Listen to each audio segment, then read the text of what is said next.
अगळा पुंडलिक पुंडलिके भक्ते तारिये विश्वजना वैकुंठीची मूर्ती आणिली पंढरपूर पाटण.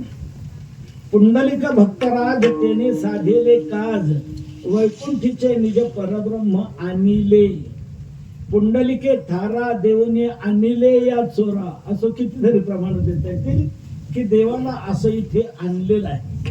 आपल्याला एक कोकणातली गंमत सांगतो. एक गवळण पहाटे जागी झाली.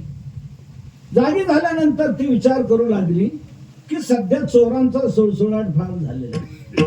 गल्ली पासून दिल्ली पर्यंत चोरच चोर आली. न जाणू आपल्या इथे चोरी झाली नसेल कशावरून, शोध तर घ्यावा म्हणून ती गवळण आपल्या घरात शोध घ्यायला लागली. शोध घेता घेता तिच्या लक्षात आलं की नक्की आपल्या इथे चोरी झाली. कशावरून लक्षात आलं? ज्या दुधाने तिने रात्री माल साठवून ठेवलेला होता ती दुधाने तिला जशीच्या तशी दिसली नाही.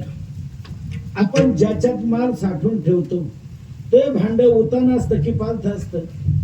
उतान असतं, त्याच्यात आपण माल साठवून ठेवतो.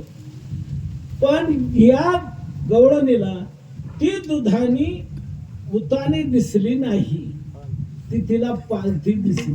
तेव्हा ती विचार करू लागली पालथी झाली कशी. एक लक्षात घ्या, जडामध्ये स्वतः बदल होत नसतो. जडामध्ये क्रियाशक्ती नसते, कार्यकारित्व नसतं.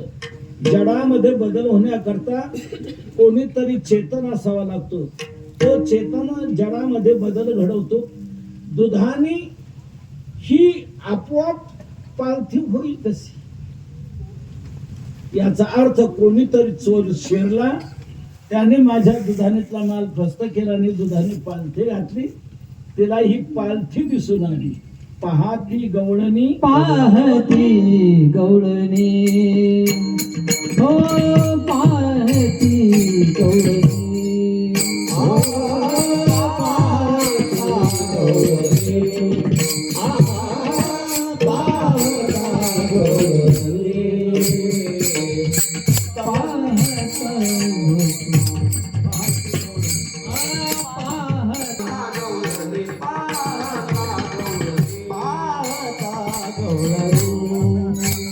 तवती पालथी दुधाने, तवती पालथी दुधाने, आज केला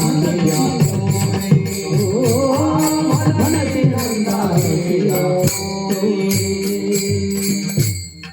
पाहती गवळणी तवती पालथी दुधाने.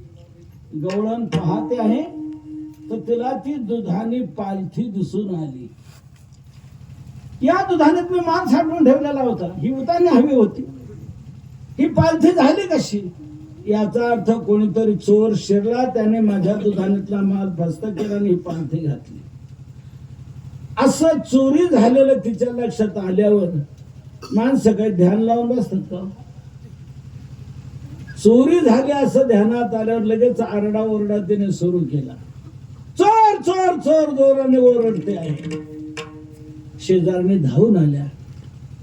का ग रंगूबाई, काय झालं? अहो चोरी झाली. कशावरून? बघाय दुधाने कशी दिसते तुम्हाला? मी या दुधाने माल साठवून ठेवलेला होता, ही पालथी झाली कशी? याचा अर्थ कोणीतरी चोर शिरला आणि त्याने माझ्या दुधानेतला माल खाल्ला. तेव्हा त्या बाकीच्या गवळण म्हणलेल्या चोरी झाली असं तुझं म्हणणं आहे, तुला संशय कोणाचा येतो? ती म्हणू लागली चोर माझ्या ध्यानात आलाय. त्याचं नाव सांगते तर म्हणती नंदाची या पोरे आजी चोरी केली खरे. आजी नंदाची या पोरे चोरी केली म्हणती. आज नंदाच्या पोराने ही चोरी केलेली असं ती म्हणते आहे. त्यावेळेला बाकीच्या गवळणी तिला म्हणाल्या, अगं बाई तोंड सांभाळून बोल, नाव घेते कोणाच? नंदाचा मुलगा, राजाचा मुलगा, तू त्यांना चोर म्हणतेस? ही म्हणलाली, बाई तुम्हाला माहित नाही, सध्या मोठे लोकच फार चोऱ्या करतात. फक्त त्यांच्या चोरीला चोरी हे नाव द्यायचं नाही, त्यांच्या चोरीला स्पेशल नाव द्यायचं, त्याला म्हणायचं घोटाळा. त्याला चोरी नाही म्हणायचं, त्याला घोटाळा म्हणायचं. अब्जावधीचा कोट्यवधीचा तो घोटाळा.